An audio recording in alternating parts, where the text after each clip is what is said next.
Bonjour à tous et bienvenue à Loin de Sans Foot, saison 4, épisode 6. Olivier Brett avec vous en compagnie de Jean Gounel et Sidney Fauveau au lendemain de ce début de saison 2020 de l'Impact de Montréal. Messieurs, on va en parler au cours des prochaines minutes, évidemment.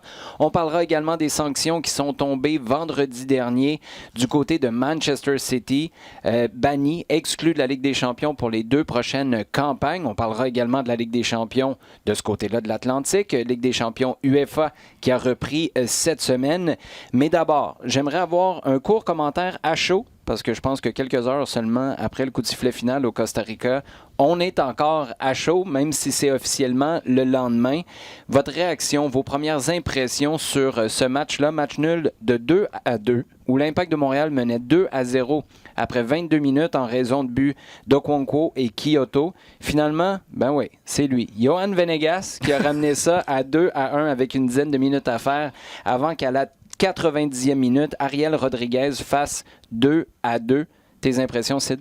Joli spectacle, un match assez rock'n'roll. Je pense qu'on a passé un bon moment hier en compagnie de Jean à la description.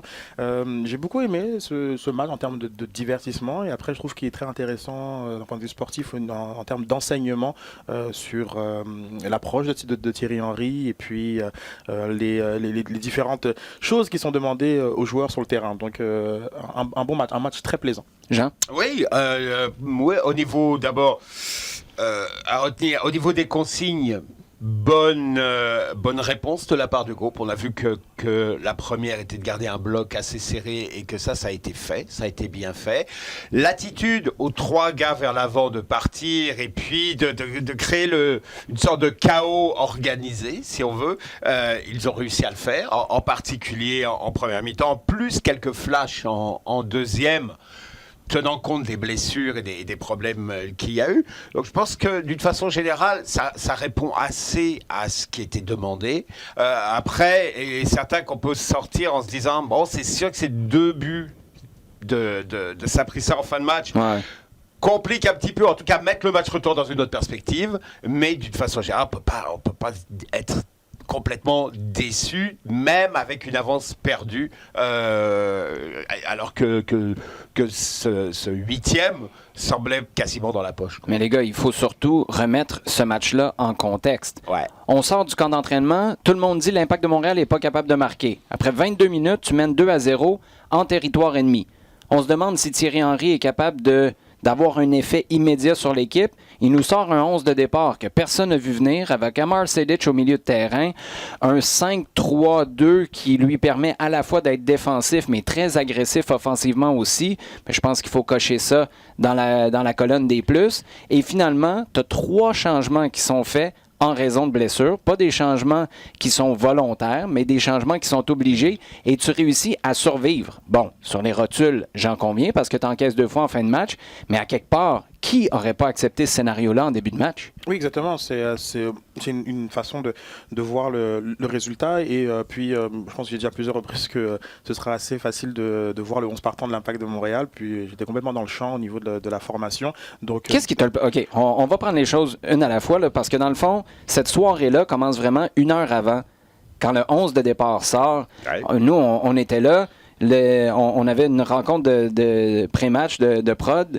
Vandril est là à côté de moi. Puis là, on fait, bon, attends, Amar Sejdić. Puis là, tu commences à faire ta défense. Tu fais, OK, ça a de l'allure. Attends, Corrales est là aussi.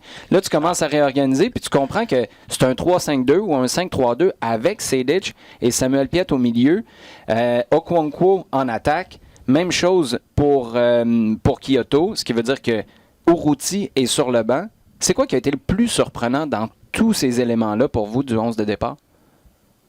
Je crois que le passage à 5 derrière, c'est certainement pas ce qui était attendu, en particulier dans ce contexte-là où tu t'attendais à quelque chose de réactif, mais un peu plus classique, avec je t'aurais dit 4 derrière, milieu de terrain renforcé et peut-être un joueur capable de partir. J'aurais plutôt vu Okonkwo seul devant, Ouais. avec un soutien éventuellement d'un ou deux joueurs, mais c'est surtout au milieu, j'aurais pensé que on aurait beaucoup plus densifié ça. Finalement, tu te retrouves avec 2 gars au milieu. Samuel Piet, bon, ça, c'est pas une surprise, mais Amar Sejdic, écoute, sa première minute, elle s'est pris ça, Sid, c'était sa 69e chez les pros avec l'Impact.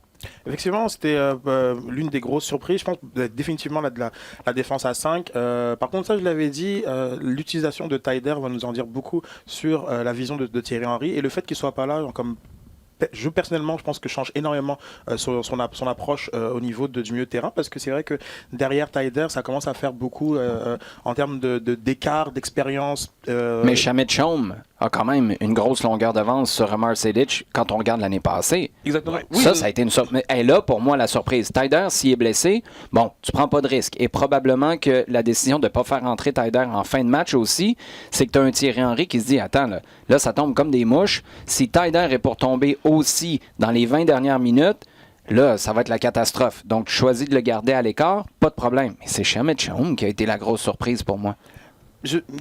Il paraît qu'au camp de préparation, Sejdic a fait pas mal de différences.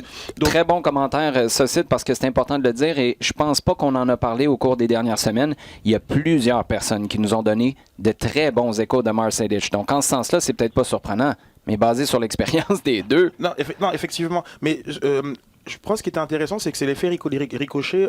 On ne peut pas densifier le milieu de terrain, mais qu'est-ce qu'on essaye de faire? C'est de couper la largeur et d'avoir vraiment une ligne de 5 derrière. Puis, je n'avais pas regardé les dimensions du terrain de Saprissa, mais c'est vrai qu'il avait l'air large, parce que 5, il n'était pas trop derrière pour le défendre. Donc, il a peut-être fait une espèce de choix au niveau de ses armes défensives.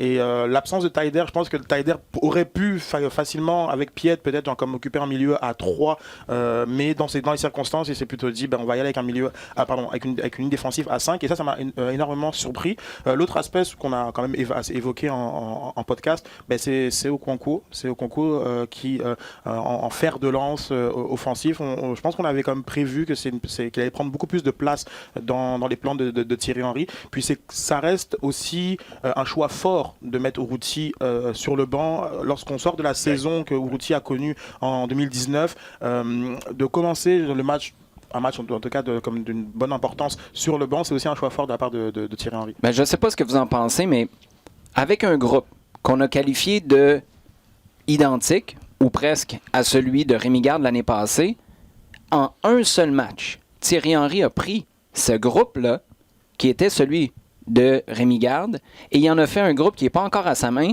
mais qui est à lui. Parce que là, les a priori, les comparables, c'était quoi? Evan Bush, tu te ramasses dans les estrades. Urruti, tu as été l'attaquant toute l'année passée. Tu n'es même pas sur le terrain. Amar Sejdic qui arrive de nulle part. Tu passes avec un système qu'on n'attendait pas avec 5 défenseurs. C'est Jukka Raitala, d'ailleurs, je voudrais vous entendre là-dessus, qui est nommé capitaine, et c'est pas Samuel Piet. Il y a un paquet de décisions qui nous font dire « Wow, OK, là, c'est Thierry Henry qui va mener ça à la Thierry Henry. » Et les comparables avec Rémi Garde, il en reste déjà plus beaucoup, puis tu as joué 90 minutes.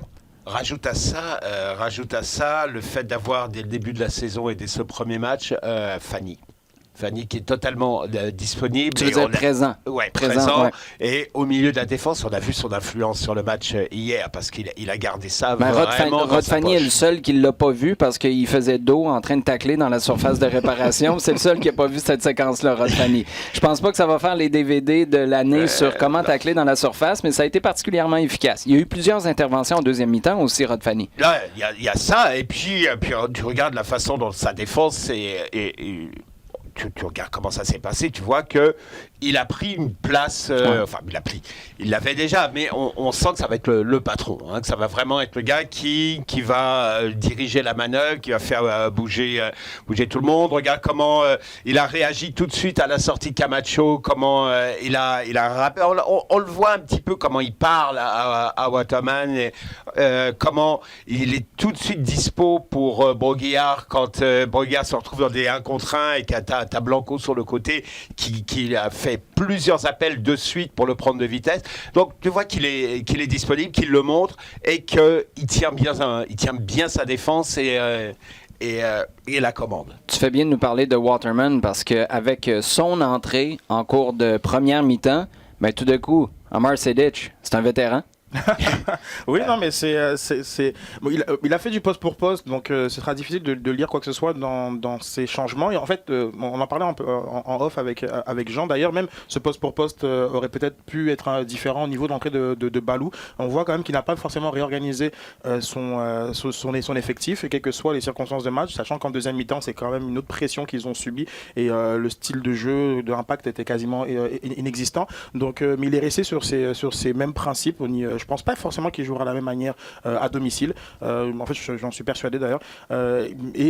Sur l'aspect des blessures, bon, je vais pas forcément blâmer la pré-saison ou quoi que ce soit, donc on peut se mettre la faute à la malchance et autres, mais c'est vrai que ça nous a empêché quand même de voir quelle serait la patte tactique en cours de match de Thierry Henry, puisque tous les changements ont été quasiment des changements forcés. Je comprends ta volonté de ne pas jeter la pierre, et c'est important parce que c'est un seul match. C'est pas en train de nous dire que cette équipe-là était pas prête. Ça peut être un concours de circonstances. C'est le temps qui va nous le dire.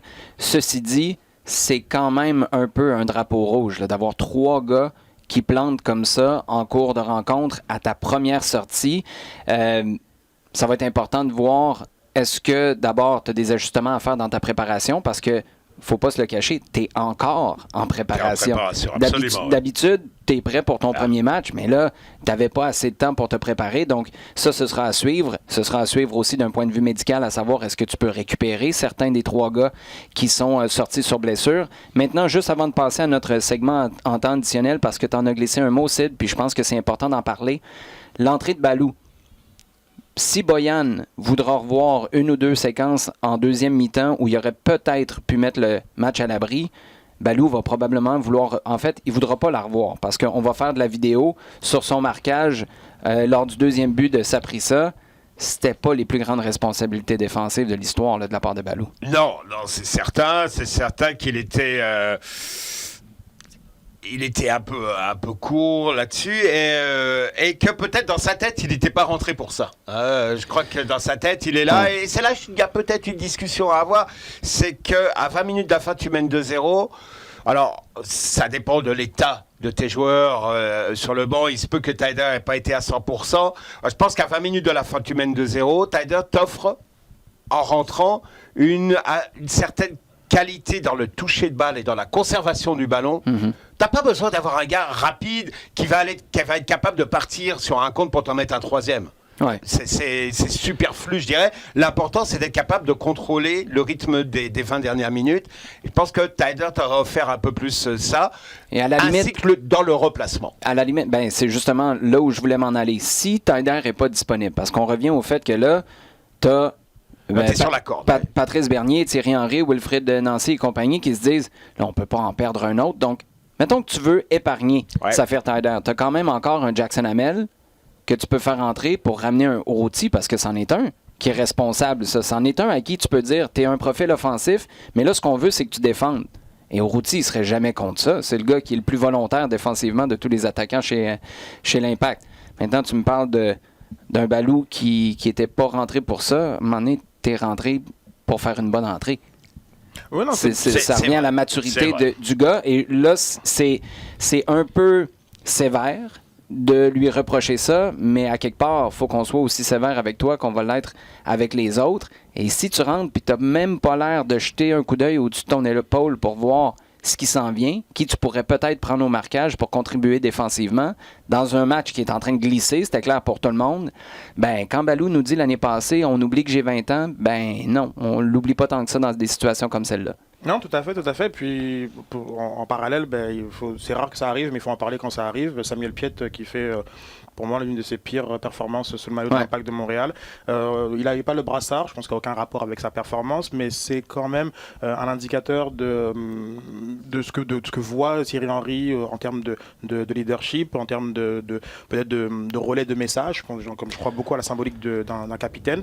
Puis c'est pas anodin non plus que ce soit Raitala, mais pour revenir sur le... Reste à voir par contre si Raitala est capitaine pour l'année. Là. Ça n'a pas été confirmé. Non, c'est certain. En tout cas, là, il a été capitaine alors que Piette était disponible pour l'être. Puis sur l'aspect sportif, c'est vrai que Piet a été un peu perdu sur sûrement le manque de repères sur sa position. Bon, parfois, est-ce que tu penses que c'est dû à ça? Parce que c'est la question que je me suis posée pendant le match. Il y a eu quelques très bons tacles, un particulièrement en fin de rencontre, mais je me souviens pas d'un match où j'ai vu autant de ballons faciles perdus par Samuel Piet au milieu de terrain. Est-ce que tu as l'impression que c'est ce qu'on demande maintenant à cette équipe-là, où là où il y avait des joueurs avant, il n'y a plus personne, oui. Puis là où des fois on était plus safe dans nos relances, on demande d'être un peu plus agressif. Est-ce que c'est ce que tu vois? C'est ça, il y a une vraie perte de lucidité parce que la distance qu'il y avait entre lui et la ligne offensive était vraiment trop grande. C'est là qu'un Taider est intéressant parce que tout d'un coup il y avait 40 mètres, puis souvent il a essayé de jaillir à plusieurs reprises. Il y a eu beaucoup de ratés. D'ailleurs, quand Saprissa avait beaucoup de mal à faire des attaques placées, les seuls moments où ils arrivaient à pouvoir s'incurser dans la défense de l'Impact de Montréal, c'était lorsqu'un jaillissement de Piet était raté. Donc là, tout d'un coup, ça ouvrait un espace derrière. Mais donc ça, je pense que tranquillement, pas vite, il y a une perte de lucidité. Après, techniquement, c'était beaucoup de déchets. Je pense qu'en seconde mi-temps, c'était parfois même, il y a une séquence qui m'a beaucoup marqué, c'était une séquence très très Piet d'ailleurs. Attaque de Saprissa, Piet récupère le ballon quasiment à lui tout seul, comme Gandalf, et puis tout d'un coup, il veut repartir, mais boum, genre comme il le rebalance à Saprissa, et puis genre comme derrière, bon, c'était une contre-attaque en deuxième mi-temps où il tentait de jouer sur la gauche. Exactement. Et c'était le ballon à jouer, mais ça a été complètement raté. Exactement. Et puis là, on arrivait aux espèces de contradictions un petit peu justement d'un 6 à l'ancienne, et sur l'aspect où Piet faut qu'il progresse sur sa passe vers l'avant. Je sais que ça avait fait beaucoup jaser, mais il doit progresser dans un contexte où parfois on va devoir l'utiliser comme ça, avec moins d'options dans les 10 premiers mètres, et il faudra quand même qu'il arrive à connecter des passes de 25 mètres. Tu l'as vu, parce qu'à un moment, clairement, Boyan a décroché un petit peu plus pour venir offrir des solutions. D'ailleurs, j'ai bien aimé son travail à Boyan, dans sa mobilité, dans sa façon de... Pas aller faire un tour sur Twitter depuis hier, toi, Jean. Parce que Boyan, il mange une volée. Non, je suis d'accord avec toi, mais Boyan mange une volée depuis hier soir. Il vient, on parle Boyan, etc. Non, il y a quand même les deux chances en deuxième mi-temps. Demande à Boyan ce matin, puis il va dire je veux au moins en revoir une de celles-là, parce que moi, je crois pas que... Celle où il jaillit, il est juste un peu court, parce qu'il fait un changement de direction. Celle où le gardien sort. Oui, c'est ça, un contre un. T'es pas lucide sur celle-là, parce que moi, j'ai vraiment le feeling que même avec la fin de match, si Saprissa encaisse un troisième but dans cette rencontre-là, ils ne reviennent pas. Non, c'est sûr. Non, c'est certain. Et en même temps, finalement, on s'est rendu compte que le match, heureusement, qu'il s'est terminé à la 95e, parce qu'une minute de plus, ça faisait dur. Demande à Clément Diop si ça y tentait d'avoir une ou 2 minutes de plus. Après le deuxième, il y a eu une ou deux poussées où là, tu te dis franchement, wow, attention à ce que ça ne se transforme pas en gros problème. Les gars, le temps file. On va continuer avec notre segment en temps additionnel avant de repasser sur les matchs de la Ligue des Champions, ronde des 16 qui a débuté en Europe cette semaine avec 4 matchs. Parlons des sanctions à Manchester City, parce que, Jean, là, si t'es Pep Guardiola, es-tu en train de te magasiner un nouveau club, sachant que tu n'auras plus grand joueur dans pas long? Lui, il dit que non. Lui, il dit qu'il est là, qu'il va rester, et qu'au contraire, il est plus Je t'ai pas demandé ce que tu dirais si tu étais Pep Guardiola. Je suis en train de te demander si tu es en magasinage en ce moment, si tu es à sa place. Parce que 2 ans sans Ligue des Champions, en raison d'une deuxième sanction tombée sur le fair play financier qui n'a pas été respecté par Manchester City, là, tu peux plus recruter. Tu pourras même pas garder les joueurs qui sont au club, qui ont des décisions à prendre, parce qu'ils vont se dire « je m'en vais ailleurs pour jouer au plus haut niveau ». Puis Guardiola lui-même, pas en Ligue des Champions, c'est impensable. On va attendre déjà de voir ce qui va se passer, parce que je pense que c'est le message que City fait passer depuis vendredi dernier, c'est on va en appel. On est certainement pas dégonflé par cette décision-là, et au contraire on va se battre, et je pense que c'est même quelque chose qui risque de durer très très très longtemps, et dans ta tête on repousserait cette sanction-là, ce qui veut dire que l'an prochain c'était tiens, je vais te le poser comme ça, c'était en Ligue des Champions l'an prochain, oui ou non selon toi? Oui. Donc on va repousser au minimum d'une saison. Ouais. Et là, il y a Sid qui hoche de la tête. Oui, non, mais c'est ça. Fait Guardiola reste, les gars. C'est pour ça qu'il magasine pas. Non, mais c'est certain que juste par les procédures judiciaires qui vont être en cours. Ouais, parce qu'on est en février aussi. Là. Mettons que ça arrive au mois de septembre. Ça, les gars, tu sais, t'es à 1 an et demi, t'es à 1 an complet de la prochaine Ligue des Champions. Là, c'est demain matin, la Ligue des Champions. Exactement, comme les premiers tours préliminaires sont en fin juillet, début août. Donc, non, c'est certain que, en tout cas, je pense que City fera.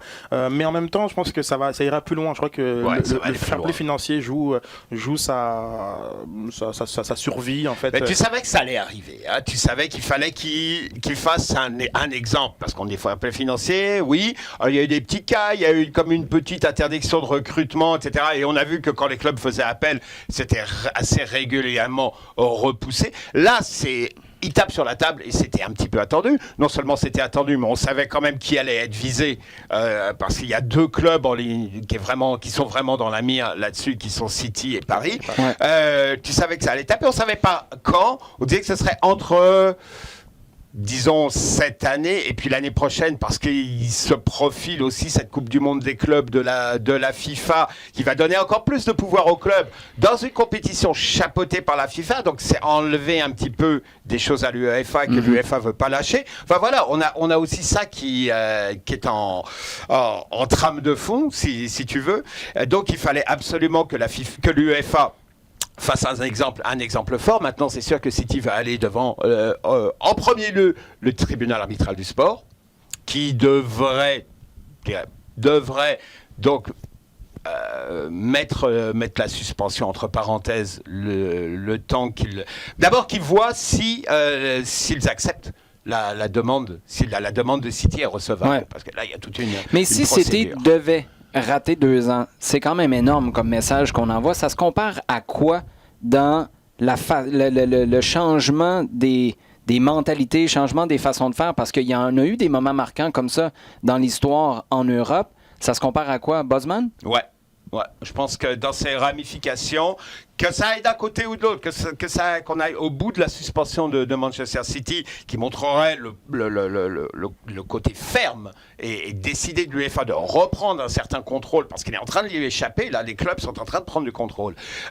Soit d'un côté, soit de l'autre, si City arrive au bout de ce qu'ils veulent ou continue à faire durer la procédure parce qu'il le dit clairement, nous on est prêt à faire de la procédure pendant 10 ans et dépenser 40-50 millions en procédure parce qu'on trouve que c'est totalement inacceptable. Donc d'un côté ou de l'autre, on va avoir un aboutissement qui va changer quelque chose d'important dans la façon de foot de club et l'UEFA fonctionne. Moi les gars, j'ai juste une petite déception dans ce que vous venez de me dire. Mon rêve de voir Sheffield United en Champions League l'année prochaine est en train de s'envoler si Manchester City et pas éliminé. Ça fait une course à la 5e place, effectivement.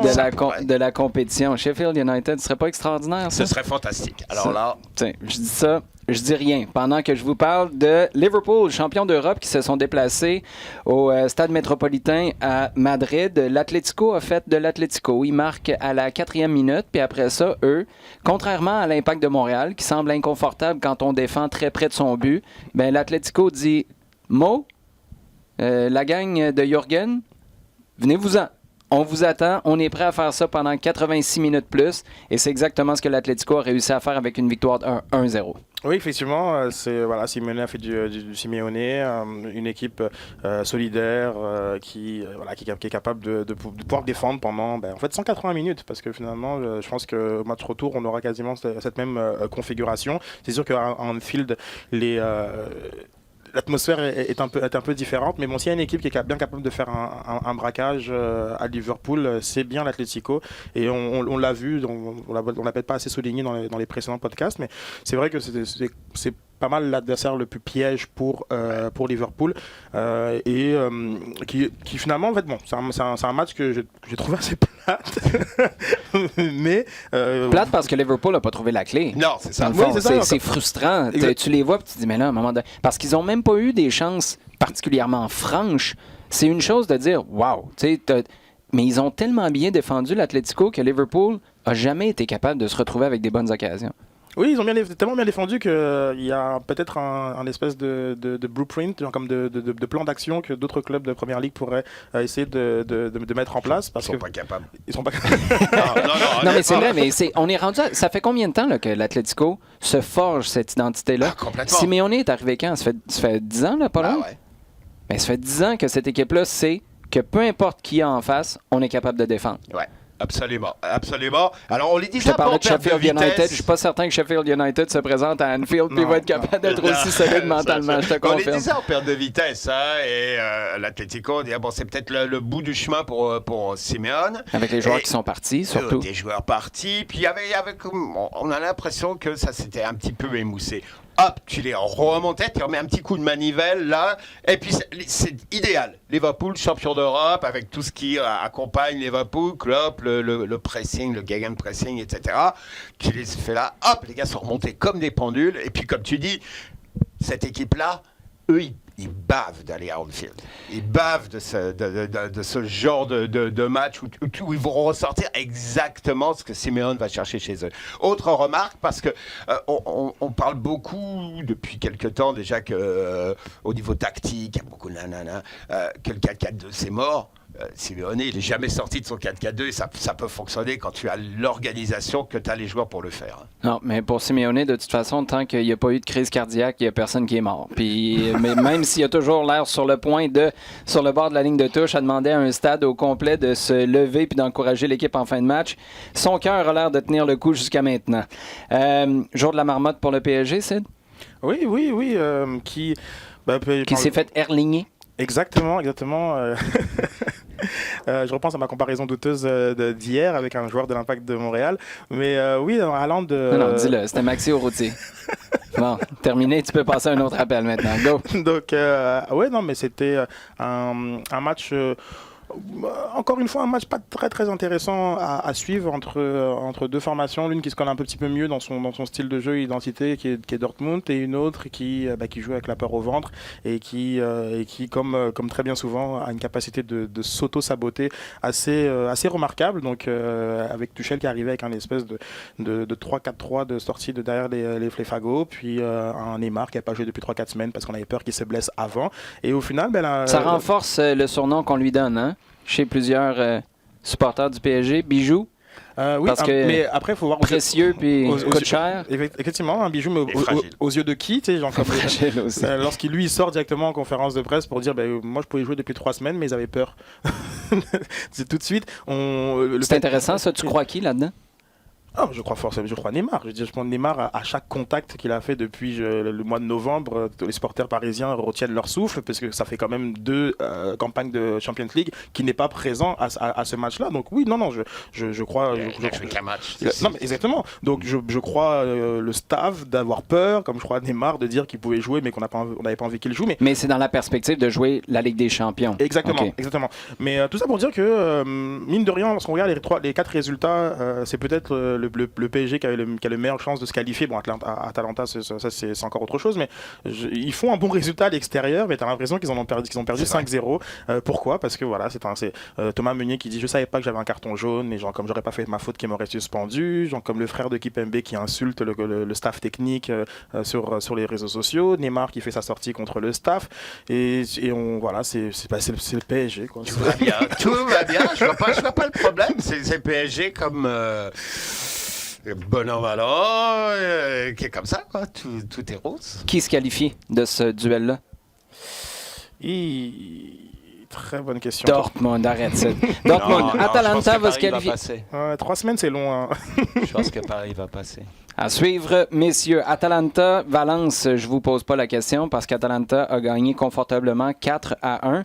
Vraiment une saison intéressante pour Atalanta pas face à Valence, mais dans plusieurs contextes où en face, t'es pas négligé nécessairement face à Valence, mais ils sont allés chercher des grosses calpes Atalanta, surtout en début de saison en Italie, puis ça se poursuit de belle manière parce que là, tu as un pied déjà en quart de finale, comme c'est le cas avec Leipzig ou non? Leipzig a gagné 1-0 à Tottenham.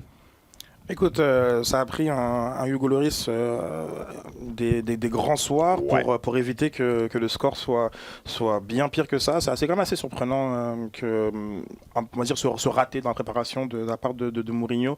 On avait quand même cru que pour ce grand rendez-vous, il aurait été possible qu'il mobilise les Spurs mieux que ça.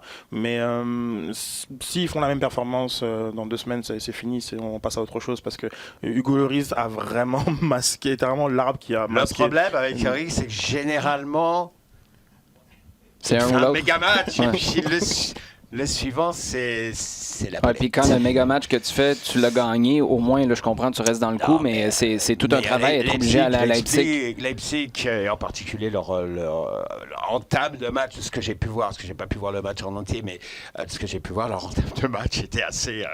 ils étaient gonflés. Hein. José Mourinho va dépenser 2, 4 ou 16 milliards de pounds dans l'entre-saison, parce que là, ça doit être ça le problème. Il a besoin de signer un paquet de joueurs. Non, lui, son modèle d'affaires, c'est se faire virer et prendre le reste de son contrat. Donc, je pense que... c'est le modèle d'affaires de son entreprise personnelle, pas de l'entreprise du club. Là, c'est important.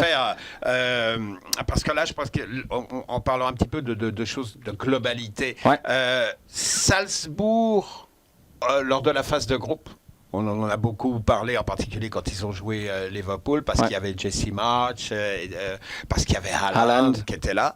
Leipzig, qui appartient à la même maison, Nagelsmann à la tête. On sait que depuis quelques saisons, les deux fonctionnent. Il y a des mouvements de joueurs qui peuvent se faire entre les deux. C'est un beau modèle aussi, ça. En tout cas, c'est un concept qui est en train de devenir quelque chose d'intéressant. Impact de Montréal, Bologne, même combat. Pas simplement financièrement, il y a du jeu derrière. Il y a un projet de jeu derrière. Ouais, assez impressionnant. Bon, messieurs, on va se diriger du côté de nos sujets chauds maintenant parce qu'il y a plusieurs questions, principalement sur l'Impact de Montréal, qui nous ont été posées. On va commencer avec celle de Denzel qui nous demande « Thierry Henry doit-il revenir? » Tu y as touché à ce sujet-là tout à l'heure, Sid. Thierry Henry doit-il revenir avec le même 11 de départ mercredi prochain? Évidemment, ça c'est considérant que les 3 joueurs qui sont sortis sur blessure seraient disponibles. Non, c'est pas vrai. C'est un 11 qui correspondait vraiment à la configuration d'un match aller à l'extérieur en Amérique centrale. Là, Thierry Henry doit jouer comme il souhaite jouer. C'est un 11 qui se Fait que toi, dans ta tête, c'est clair, Thierry Henry n'a aucune intention de jouer de manière récurrente à 3 ou 5 derrière. Oui, moi je vois pas... C'était spécifique à ce match-là. Exactement. Puis il y a eu des circonstances favorables, genre comme 2 fois, que ce soit Boyan quand il trouve Kyoto ou le ballon que reprend au concours. Ce 2-0 en 20 minutes, c'est pas non plus ce qu'il faudrait s'attendre à chaque fois qu'on met en place un 5-3-2 ou 5-2-3. Donc non, je pense que c'était surtout une configuration pour être compact, pour être dense, pour faire face. En fait, c'est comme une configuration qui était plus adaptée à ce qui s'était passé en deuxième mi-temps de la part de Saprissa, même si en première mi-temps, Saprissa n'était pas au niveau. Donc non, je pense pas du tout que Thierry Henry je pense que très honnêtement, je pense qu'il va retourner à mon avis, retourner à une défense à 4 pour se garder, pour avoir un peu plus de densité au milieu et contrôler beaucoup mieux le milieu de terrain. Moi, ce que j'ai trouvé intéressant quand même de cette approche-là à Saprissa mercredi soir, c'est que oui, sur papier, tu regardes une défense à 3 ou à 5, surtout avec ce qu'on a été habitué de voir avec Rémi Garde, c'est OK. Là, on est ultra défensif, c'est très conservateur comme 11 de départ. C'est pas ça qu'on a vu en première mi-temps. La deuxième, j'en conviens, les changements, les blessures, la fatigue qui embarque, puis une équipe de Saprissa qui sent que finalement, tu es dans les câbles. Là. Il faut que tu sortes, puis il faut que tu mettes beaucoup plus de pression. Ça a été le cas en tout début. Les 10 premières minutes de la deuxième mi-temps, c'était chaud. Là. Ça partait dans tous les sens autour de la surface de réparation de Clément Diop.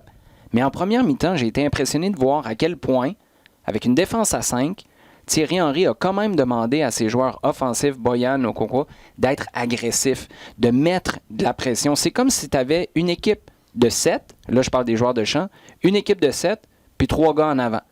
Et il n'y avait pas nécessairement un gros arrimage entre les deux, mais c'était correct parce que tu disais aux 3 en avant, mettez de la pression. Si vous êtes capable d'avoir un cadeau de la défense, allez-y, on va vous suivre. Et si ça ne fonctionne pas, ben on en a 7 en arrière qui peuvent défendre. Tu sais, il y avait comme 2 plans de match dans le même. Oui, tout à fait. Puis c'était assez facile à contrer une fois qu'on comprend comment il joue. Il suffit de se mettre derrière la ligne de 3 et puis tout d'un coup, tu as la supériorité numérique. Et puis on l'a vu en deuxième mi-temps, c'était fini. Donc... Ouais, mais ça, c'est parce que l'équipe a reculé, là. Oui, l'équipe a reculé. L'équipe n'est pas sortie. Boyan ne pouvait plus mettre de pression. Les deux attaquants étaient partis. C'était plus la même chose. Non, effectivement, c'est pour ça que... c'était plus la même chose, mais en même temps, c'était Parce tellement... qu'à mon sens, il y avait moins d'espace entre les 3 en avant puis les 7 de derrière en deuxième mi-temps. Saprissa s'y retrouvait plus souvent, mais il y avait moins d'espace parce que l'équipe était moins haute sur le terrain. Oui, non, il y avait moins d'espace effectivement entre les lignes, mais l'espace dont je te parle, c'est l'espace, quand je dis derrière, c'est simplement que... Sur les côtés. Sur les côtés, et d'apporter sur le beaucoup de centre en deuxième mi-temps. Saprissa, il y a un gros problème. D'ailleurs, en cours de première mi-temps, ils n'étaient pas à l'aise du tout avec leur dispositif de début de match. Tu le vois avec Guzman, qui ne savait plus exactement s'il revenait vraiment très très bas, même sans ballon, s'il revenait avec ses deux défenseurs centraux, ou si c'était uniquement pour la relance. Enfin, ils ont eu des gros problèmes. La présence des 3 devant qui pressaient bien, sans être non plus un pressing complètement plein pot, mais qui pressaient intelligemment par période. Ça les a gênés. Puis bon, tu vois que le premier but il vient d'ailleurs sur une phase où ils viennent complètement perdre la relance de Saprissa. Ils sont réajustés, ils ont mis du temps et ils ont effectivement, c'est pas une question d'espace tant que de beaucoup plus de mobilité. Ce que Saprissa n'a pas fait en première mi-temps, c'était du déchangement de rythme, par exemple. Ouais, parce qu'en deuxième mi-temps, ils ont pu s'installer. Ils étaient beaucoup plus bousculés. Il y a beaucoup plus de mouvement en deuxième mi-temps. D'ailleurs, tu vois Venegas qui est beaucoup plus mobile. Tu vois que l'arrivée d'un autre milieu de terrain à la mi-temps leur a permis d'avoir plus le ballon et puis d'en faire quelque chose, ce qui n'était pas le cas du tout pendant la première. Mais c'était pas une formule gagnante dans le sens quand même, c'est quoi? C'est 70% de possession de balle pour Saprissa, 33 centres, quelque chose comme ça. J'en parlais tantôt de l'Atlético qui adorerait faire ce genre de match. L'impact ne va pas... Non, mais si tu n'as pas 3 blessés, est-ce que tu subis à ce point-là dans les 20 dernières minutes? Moi, j'y crois pas. Si t'as une énergie qui est différente. T'as tout le monde qui pique du nez. Tout le monde, à part un gars, a joué au minimum 1 heure de jeu dans ce match-là. Oui. Moi, j'accorde une grosse importance, puis on verra par la suite, mais à ces changements obligés-là, parce que je peux pas croire que l'énergie de l'équipe qui plongeait en fin de rencontre aurait piqué du nez autant que ça. La fébrilité, peut-être, mais tu aurais eu plus de jus pour aller vers l'avant. Là, il t'en restait plus beaucoup. Tu regardes Boyan, il se retournait autour de lui puis il disait « Mais là, je fais quoi? Balou qui vient juste d'entrer ou Maxi Urruti qui court déjà quand même depuis 1 heure de jeu après il a couru. Après sa queue. Bref, ça va être fascinant de voir ce que Thierry Henry va faire la semaine prochaine. Et il y a Doom maintenant, un peu dans la même veine, qui nous demande « L'Impact a vu 3 de ses joueurs sortir du match étant donné qu'ils étaient blessés. Advenant que ces 3 joueurs-là ne sont pas en mesure de participer au match retour, qui serait leur remplaçant? » En gros, qui n'a pas commencé le match d'hier et qui va commencer le match de la semaine prochaine selon vous? Taider. Pour moi, c'est évident que s'il est en état de jouer, il sera titulaire. Ça, c'est une évidence. Je vois pas Thierry Henry se passer de Taider parce qu'il aura besoin justement d'avoir ce lien entre Piet et Boyan. Il aura besoin d'avoir une personne qui est aussi capable dans ses qualités de pouvoir moduler son style de jeu parce que il s'est quand même enfermé peut-être à cause des circonstances, mais ils ont des profils qui font en sorte qu'il n'avait pas non plus grand choix en termes d'animation, de changement avec les 11. C'est souvent, j'en parle aussi, qu'on peut faire des changements avec ceux qui sont sur le terrain dans la manière de disposer, mais on a quand même beaucoup de spécialistes qui au final, on ne peut pas leur demander de faire grand-chose d'autre que ce qu'ils font. Taider, si c'en est un qui est capable de jouer à 3-4 positions différentes, donc Thierry Henry, j'aurais du mal à s'en passer. Ouais, des fois, le problème, c'est qu'il joue à 3-4 positions différentes, puis tu lui as demandé d'en jouer juste une. Ça devient un petit peu plus compliqué. Non, mais si on va au bout de la question, donc ça veut dire que Okonkwo et Kyoto sont pas là? Non. Tu mets Jackson Hamel? Là, ça va dépendre du schéma tactique. Parce que sinon, tu as la Palainen aussi qui peut revenir la semaine prochaine. Là aussi, c'est un point d'interrogation. Oui, mais tu as quand même une semaine de plus. Là, ça, c'est... Mais c'est pas du tout la même configuration avec un Jackson Hamel et les Okonkwo ou Kyoto qui sont... Jackson Hamel ou Routy, mettons que tu reprends le même schéma qu'hier. C'est pas la même chose, c'est clair. Mais t'as quand même quelque chose à faire. C'est des profils qui sont dérangeants. Physiquement, Jackson Hamel, Urruti qui court partout, puis t'as Boyan qui s'ajuste. Est-ce que c'est aussi performant que ce qu'on a vu dans la première demi-heure de Kyoto, Okonkwo, peut-être pas, différent. mais c'est quand même pas agréable pour la défense. Avec un concept qui est différent parce que parce qu'évidemment le match retour offre une autre proposition que le match hier. Oui, non, mais tout à fait. Je pense que c'est ça. Comme il y a une vraie différence d'approche de jeu, et je pense qu'Okonkwo et Kyoto, et il y a aussi la Palainen qui est dans ce profil-là, c'est des joueurs, ils sont toujours orientés vers le but. Et Bojan va avoir beaucoup de plaisir. On met une passe et ces joueurs courent tout droit vers les buts. C'est pas le cas de Jackson Hamel, c'est pas du tout le cas de Routy, qui sont d'une part parce qu'ils ont des qualités très différentes. Jackson permet peut-être de mieux jouer avec des centres, comme l'Impact, on a fait à peine 10 au match d'hier. Mais ce schéma tactique-là, théoriquement, là, ça te permettrait d'en faire beaucoup plus, avec des ailiers très larges. Oui, donc c'est pour ça que J'ai bien dit en théorie sur papier. Non, mais parce que c'est pas arrivé hier. Une fois, tu as Bojan au deuxième poteau avec un magnifique centre de Corrales, sinon il n'y a pas grand-chose. Ça rentre dans on va revenir au même terme, mais dans le contexte du match, où tu regarderas, parce qu'on en a parlé d'ailleurs avant match, Broguilla et Corrales peut-être un petit peu, mais sont quasiment pas montés. Corrales 2 fois, 3 fois dans le match peut-être. Donc tu peux t'attendre à ce qu'au match retour, on les voit un petit peu plus venir apporter quelque chose dans le couloir, que probablement, parce que là aussi, les circonstances ont fait que, mais l'Impact hier a joué quasiment qu'à gauche lorsqu'ils ont attaqué. Donc peut-être que ça va se rééquilibrer aussi. Je vous demande de faire court, messieurs, parce qu'il reste 2 questions. Celle de Luke, d'abord, qui demande « Qu'avez-vous pensé du travail de Bojan ?» On veut y revenir de manière un petit peu plus spécifique. C'est une note de passage, là, on s'entend là-dessus. Ça a été un rôle important que Bojan a joué en première mi-temps sur les 2 buts. Après, c'est sûr que les chances ratées en deuxième mi-temps sont lourdes, mais quand tout le monde est blessé autour de toi, que tu es obligé de t'ajuster, que ton équipe recule, ben, tu peux pas demander au gars de faire des miracles non plus. Non, moi j'ai vraiment bien aimé son travail en première mi-temps. Il a pris des responsabilités, il a bien vu que il allait devoir, d'une certaine façon, se mettre au service des 2 gars qui étaient devant lui. Exactement. Et il l'a très très bien fait, en essayant petit à petit, parce qu'il a vu qu'il y avait un problème, d'offrir des solutions lorsque le ballon venait de derrière lui. C'est vrai qu'en deuxième mi-temps, il manque, il a cette grosse occasion qui manque, et puis il a peut-être manqué un petit peu de lucidité, où il a voulu jouer des ballons très très vite, alors qu'autour de lui, wow, gars, respire un petit peu là. J'ai une question, je fais une petite entorse à notre habitude parce qu'on prend les questions sur Twitter. Généralement, j'en ai eu une sur mon compte Instagram que j'ai envie de vous poser parce que je me suis gratté la tête un peu ce matin en voyant ça. C'est Gabi qui me demandait, est-ce que vous auriez pris une défaite de 2-1 plutôt qu'un match nul de 2-2 si personne n'était blessé? Non. Non.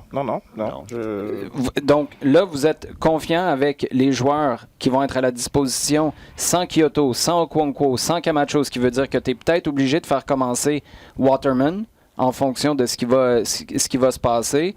Vous êtes... Ça, c'en a un qu'on n'en a pas parlé, mais qui a fait un match assez il rentre très bien. Assez solide. J'étais assez surpris d'ailleurs, comme de... Influence aussi de famille. Mais non, il rentre, il est mis à l'aise. Début, peut-être les 2-3 premières actions. Donc en gros, les blessures, ça vous inquiète pas plus qu'il faut, avec le résultat que l'Impact a eu. Pas plus qu'il faut. Effectivement, c'est sûr que j'ai une préférence pour le style de jeu que l'Impact peut avoir avec Kyoto et Okonkwo, mais non, j'ai pas de... Fait que ce que je suis en train de comprendre de ce que vous me dites, c'est que l'Impact a de la profondeur, les gars. Ouais, je crois que... Hey, là, vous pouvez pas être mou comme ça en terminant quand vous me dites que vous êtes confiant. Hey, t'as tes 2 attaquants qui sont out, tes 2 marqueurs. En passant, c'est une équipe qui n'a pas marqué du camp d'entraînement. Les 2 qui marquent sont pas disponibles. Rudy Camacho en défense, out, avec une défense qui a quand même bien tenu le coup. Puis là, vous me dites, il y a un peu de profondeur. Non, il y en a beaucoup. Tyder n'était pas là. Lapalainen n'était pas là. C'est des gars qui ont encore un point d'interrogation pour la semaine prochaine. Il y a des options, oui. Mais en même temps, on a quand même vu un Waterman, on a quand même vu Sedic. Donc à partir du moment où ceux qui sont censés de la profondeur étaient déjà sur le terrain, sur le banc, de facto, on a quand même des joueurs intéressants. T'as 2 attaquants, Balou, Routy qui rentre en cours de match, et encore Jackson Hamel. Oui, il y a quand même des options. Après, est-ce que tel 11 va être meilleur qu'un autre? Ça va être, je pense, en fonction un petit peu des circonstances. Mais effectivement, il y a de quoi travailler. Quart de finale ou pas quart de finale pour l'Impact de Montréal quand on se parle la semaine prochaine? Quart de finale. Ouais, quart de finale. C'est réglé, messieurs. Avec ou pas de profondeur, on s'en fout. Ce sera quart de finale pour l'Impact de Montréal. C'est ce qu'on souhaite. On vous répète que on vous présentera sur les ondes de RDS ce match entre l'Impact et le Deportivo Saprissa avec une place en quart de finale à la clé. Ce sera mercredi soir, 19h30 pour l'avant-match sur les ondes de RDS. Merci beaucoup de nous avoir posé toutes vos questions cette semaine. #LDSF. Continuez à le faire sur Twitter tout au long de la semaine. Continuez également à partager le contenu. RDS.ca/balado-diffusion ainsi que les applications RDS et iHeartRadio.